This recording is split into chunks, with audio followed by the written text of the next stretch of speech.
महेश मुझे माफ कर दो, ये सब मेरी गलती है।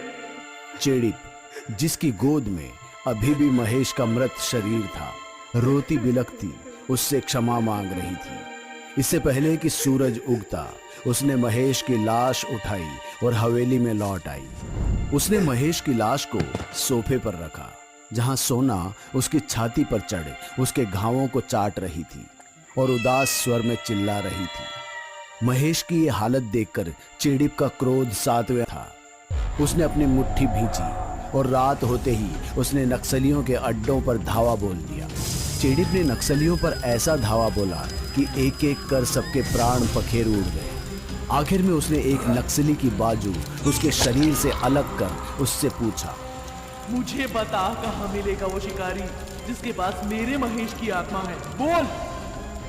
नक्सली, जिसका हाथ कट चुका था, वो बस दर्द में बेतहाशा चिल्ला रहा था और दर्द में बस एक ही बात दोहरा रहा था कि मुझे कुछ नहीं पता, मुझे छोड़ दो। आखिर में जब चेड़िप को कोई जवाब नहीं मिला तो उसने नक्सली की गर्दन काट उसका सारा खून चूस लिया और गुस्से से तिलमिलाई उनके कैंप को नष्ट करने लगी। चेड़िप की क्रोधाग्नि अभी शांत भी नहीं हुई थी कि अचानक एक चमत्कारी द्वार खुला और उसमें से निकला वो जो शायद सारे सवालों के जवाब दे सकता था, अघोरी नंदा। रेशमा, तेरे ये सब करने से क्या महेश वापस लौट आएगा? बाबा, आपने मुझे यहाँ किसी मकसद से भेजा था, पर अफसोस मैं नाकाम रही। तुम यहाँ मिल्स के दोस्त को मारने आई थी और वो मर चुका है, तो भला नाकामयाबी कैसे? मैं महेश को नहीं बचा पाई बाबा। वो शिकारी से मुझे बचाते हुए खुद अपनी जान गंवा बैठा। मायावी जीवों को काल का कैसा डर और महेश की रूह को आजाद करने का अभी भी एक अंतिम रास्ता बचा है। सचमुच बाबा? बाबा, हम तो महाकाल के भक्त हैं, सब जानते हैं आपको। आप मुझे शिकारी का पता और एक ऐसा शस्त्र दे दीजिए। इस युद्ध में बल के साथ तुम्हें छल का प्रयोग भी करना होगा, क्योंकि जिस शक्ति से तुम लड़ने वाली हो वो एक मायावी शिकारी है। कल रात शैल पर्वत की पहाड़ी पर एक तरफ जहां अघोरी चेड़िप को तैयार कर रहा था, वहीं दूसरी तरफ शिकारी शंकर एक बच्चे को बांध मंत्र बुदबुदाता और फिर उसके माथे पर राख रगड़ता। हर राख के रगड़ने के बाद उस बच्चे की आंखें और सुर्ख लाल हो जाती और वो मर्दाना आवाज में चिल्लाता, मेरे हाथ खोलो, छोड़ दो मुझे। मेरे जैसा जिन्न तेरी हजारों ख्वाहिशें पूरी कर सकता है। ख्वाहिश तो बस एक ही है, अमर होने की। उस दानव के वादे के अनुसार 3 मायावी जीवों के रूह के बदले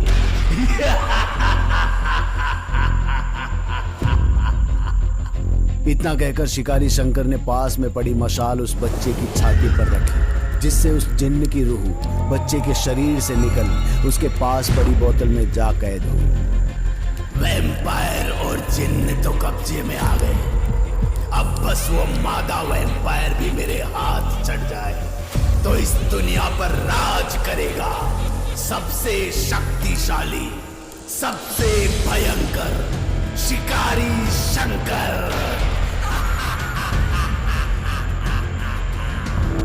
शंकर ने बोतल उठा कुछ कदम दूर अपनी कुटिया में महफूज तरीके से एक अलमारी में रख दी। इससे पहले कि शिकारी शंकर अपने अगले कदम के बारे में कुछ सोचता, उसे जंगल में किसी लड़की के जोर से चिल्लाने की आवाज आई। उसने अपना खंजर उठाया और जंगल की ओर चल दिया। कुछ देर जंगल में चलने के बाद उसे एक लड़की दिखाई दी, जिसके पैर जंगल की पथरीली जमीन पर नंगे दौड़ने के कारण छिल चुके थे। और ये लड़की कोई और नहीं बल्कि रेशमा थी। शंकर ने उस लड़की को थामते हुए कहा, कौन हो तुम और तुम्हारी ये हालत किसने की? वो मेरा खून पी जाएगी, बचाओ। इतना कहकर वो लड़की शंकर की बाहों में बेहोश हो गई। शंकर को कुछ भी समझ नहीं आ रहा था, फिर भी उसने उस लड़की को उठाया और अपनी कुटिया की ओर ले गया। और उसके पैरों से कंकर और कांटों को निकालकर मरहम पट्टी करने लगा। कुछ देर बाद जब लड़की को होश आया तो शंकर ने उसे पानी देते हुए पूछा, तुम बेहोश होने से पहले बड़बड़ा रही थी कि कोई तुम्हारा खून पी जाएगा। मैं अपनी भेड़ों को चराने निकली थी। अचानक एक नर पिशाचनी ने हम पर धावा बोल दिया। उसकी कद काठी सामान्य औरतों से काफी अलग और लंबी थी। उसके नाखून लंबे और आंखें खून से सुर्ख लाल। आखिर अपने साथी की खुशबू पिशाचनी को यहां तक खींच लाई। सुनो, तुम यहीं पर इंतजार करो और जब तक मैं वापस आकर 3 बार दरवाजा न खटखटाऊं, दरवाजा मत खोलना। शिकारी के बाहर जाते ही रेशमा ने कमरे में छानबीन शुरू कर दी और आखिरकार उसे एक अलमारी में 2 बोतलें दिखाई दी, जिसे रेशमा को पहचानने में ज्यादा वक्त नहीं लगा और उसने दोनों बोतलें फोड़ दी। पहली बोतल से घायल महेश की रूह निकली और दूसरी बोतल से एक जिन। महेश तुम ठीक तो हो ना? अपनी जान प्यारी है तो तुरंत यहाँ से भाग निकलो, वरना वो शिकारी। उसी का अंत करने आई हूँ मैं। उसका अंत उसी शस्त्र से होगा और वो शस्त्र शैल पर्वत के शैतानी मंदिर पर है, जहाँ वो अमावस्या की रात हमारी बलि चढ़ाने वाला था। रेशमा ये सही कह रहा है, भलाई भागने में ही है। उस शिकारी को हराना नामुमकिन है। अघोरी बाबा के आशीर्वाद और दिखाए रास्ते से इस बार हमारी राह आसान है। महेश, ये हमारी लड़ाई है और इसे हराने के लिए अगर छल का भी सहारा लेना पड़े तो वो भी सही है। जहां एक तरफ षड्यंत्र रचाए जा रहे थे तो वहीं दूसरी तरफ शिकारी शंकर जंगल के सबसे लंबे गुलमोहर के पेड़ पर चढ़कर नजर गड़ाए बैठा था। शंकर को इंतजार करते हुए कुछ घंटे हो चुके थे, मगर वो अपनी जगह से हिला तक नहीं। अचानक जंगल में कुछ हरकत हुई। एक टहनी के टूटने की आवाज ने शंकर का ध्यान अपनी ओर खींचा और शंकर तुरंत पेड़ से छलांग लगा नीचे कूदा। शंकर ने देखा कि रेशमा जंगल में शैतानी मंदिर की ओर दौड़ रही है। उसकी समझ से ये बात बिल्कुल परे थी कि आखिर चोटिल होने के बावजूद भी वो लड़की इतनी तेज कैसे भाग पा रही थी। बहरहाल उसने रेशमा का पीछा किया। रेशमा बेतहाशा दौड़ने के बाद तालाब में कूदी और देखते ही देखते डूबने लगी। शंकर असमंजस में था कि आखिर कोई क्यों घायल होने के बावजूद भी उसी जंगल से दौड़ते हुए तालाब में छलांग लगाएगा। बिना सोचे समझे शंकर ने तालाब में डुबकी लगा दी और उसे बचाने चल पड़ा। कुछ देर तो पानी शांत रहा और आखिर में जब पानी से बुलबुले निकले तो शंकर पानी से ऐसे झटके से निकला मानो किसी ने बहुत जोर से उसे लात या मुक्का मारा हो। शंकर अपना पेट पकड़े लेटा हुआ करा ही रहा था कि पानी में से चेड़िप अपने असली रूप में निकली। चेड़िप को यूं आता देख शंकर के होश ठंडे पड़ गए, क्योंकि चेड़िप के हाथ में वही दिव्य खंजर था जिसने महेश की हालत बद से बदतर कर दी थी। दाद देनी पड़ेगी तेरी पिशाचनी, तूने मुझे अपने छलावे में फांस ही लिया। पर अफसोस यही तेरा अंत था। सिर्फ बातों में ही दम है तुम्हारी या बाजुओं में भी कुछ बचा है? ये सुनकर शंकर आग बबूला हो गया, मानो चेड़िप ने उसकी मर्दानगी को ललकारा हो। वो तुरंत तेजी से चेड़िप पर वार करने दौड़ा, पर तैयार खड़ी चेड़िप ने ऐन वक्त पर झुकते हुए उसके घुटने पर खंजर से वार करते हुए उसे गिरने पर मजबूर कर दिया। शिकारी लंगड़ाते हुए खड़ा हुआ और उसने एक मंत्र बुदबुदाया और अपने बाएं हाथ से एक अग्नि के गोले से चेड़िप पर वार किया। चेड़िप ने भी अपने दोनों हाथों से एक त्रिकोण बनाया और अपनी जादुई शक्ति से उस आग के गोले को बेअसर कर दिया। अपनी चाल को नाकाम होता देख शंकर ने एक बार फिर से मंत्र बुदबुदाया और गायब हो गया। चेड़िप ने हर दिशा में अपनी नजर दौड़ाई, मगर शंकर का दूर दूर तक कोई नामो निशान नहीं था। उसे अपने पीछे किसी की हल्की सी आहट सुनाई दी, मगर इससे पहले कि वो मुड़ती, एक लात पड़ने के कारण वो मुंह के बल आगे धड़ाम से गिर पड़ी। क्या हुआ नर पिशाचनी, मेरी बाजुओं का बल देख लिया या कुछ कमी रह गई मेरे प्रदर्शन में? चेड़िप ये सुनकर जोर से हंसने लगा और देखते ही देखते उसने बाघिन का रूप धारण कर लिया और मुंह में खंजर दबा सीधा शैतानी मंदिर की ओर दौड़ी। शंकर भी उसे दौड़ता देख उसके पीछे पीछे दौड़ा और इससे पहले कि वो मंदिर की चौखट पर उसे दबोच पाता, महेश ने अचानक सामने आकर उस पर घूंसों और लातों की बरसात कर दी। शंकर भय से थर्राने लगा कि आखिर कैसे एक बोतल में बंद वैम्पायर की रूह वापस अपने शरीर में पहुंच गई। अघोरी ने चेडिप को महेश की रूह के लिए उसके शरीर का अंतिम उपाय बताया था। उसने महेश की रूह को कुटिया से कुछ दूर पर छिपाया था और उसकी रूह को आजाद कर उसे समझाते हुए कहा, इस कागज पर एक मंत्र लिखा है, अपने शरीर के पास पहुंचते ही इसे 2 बार दोहराना और जैसे ही तुम्हें तुम्हारा शरीर मिल जाए शैतानी मंदिर के पास मेरा इंतजार करना। क्या हुआ शिकारी भाऊ, डर के मारे पसीने के साथ और कुछ भी निकल गया क्या? तू वापस कैसे आ गया?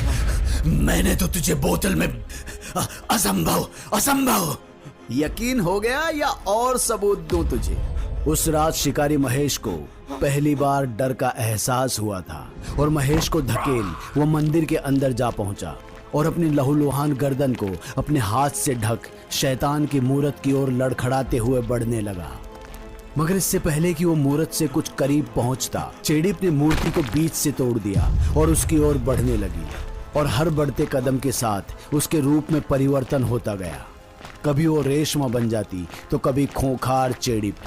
शिकारी शंकर ने डर का नाम जरूर सुना था मगर महसूस शायद पहली बार किया था और आज उसकी जुबान बस अपनी जान की भीख मांग रही थी। मैं जिंदगी भर तुम्हारा गुलाम बनकर रहने को तैयार हूँ, मुझे बस जिंदा बख्श दो। एक निहत्ते पर वार तो नहीं करोगी ना तुम? मगर रेशमा आज रुकने वाली कहाँ थी? शिकारी शंकर जो लड़खड़ाता हुआ पीछे जा रहा था, पीछे से चुपचाप महेश की बाजुओं में अपनी गर्दन जकड़वा बैठा। वो हाथ पैर छटपटाता रहा मगर जब मौत करीब हो तो परमात्मा भी रहम नहीं करते और ये तो फिर भी वैम्पायर और चेडिप की जोड़ी थी। मैं अब कभी किसी मायावी जीव का शिकार दोबारा नहीं करूंगा। मुझे जाने दो बहन, मुझे जाने दो। मैं तुम्हारे हाथ जोड़ता हूँ, मुझे शंकर अपनी क्षमा याचना भी पूरी नहीं कर पाया था कि चेडिप ने उसकी छाती में खंजर घुसाते हुए उसके शरीर को 2 भागों में काट कमरे में विपरीत दिशाओं में फेंक दिया और आखिरकार उसने शिकारी शंकर को मौत के घाट उतार उसे जीवन बंधन से मुक्त कर दिया। एक तरफ शिकारी शंकर का अंत हुआ तो दूसरी तरफ मंदिर के रोशनदान से सूर्य की तेज किरणें अंदर आने लगी जिससे महेश का शरीर धीरे धीरे जलने लगा।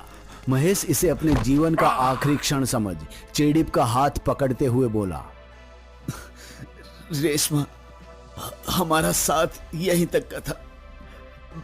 बस अफसोस इस बात का रहेगा कि ये बात मैं पहले नहीं बोल पाया। I love you Reshma. इससे पहले कि महेश अपनी आखिरी सांस छोड़ता, चेडिप ने अपनी उंगली काट अपने खून की कुछ बूंदें महेश के मुंह में डाल दी जिससे देखते ही देखते वो वैम्पायर से इंसानी महेश के रूप में आ गया। ये तुम्हारा अंत नहीं है महेश, मेरे खून में रूप बदलने की मायावी शक्तियां हैं। बाबा ने कहा था ये दिन में तुम्हारे काम आएगा, पर रात होते ही तुम अपने वैम्पायर के रूप में वापस आ जाओगे। तुम्हारे ये सुन खिलखिलाकर हंस उठी और देखते ही देखते रेशमा में तब्दील हो गई। महेश और रेशमा की आंखों में एक दूसरे के लिए प्यार था और आखिरकार दोनों ने एक दूसरे को प्यार से चूम लिया और इसी के साथ वैम्पायर और चेडिप के इस अध्याय का समापन हुआ।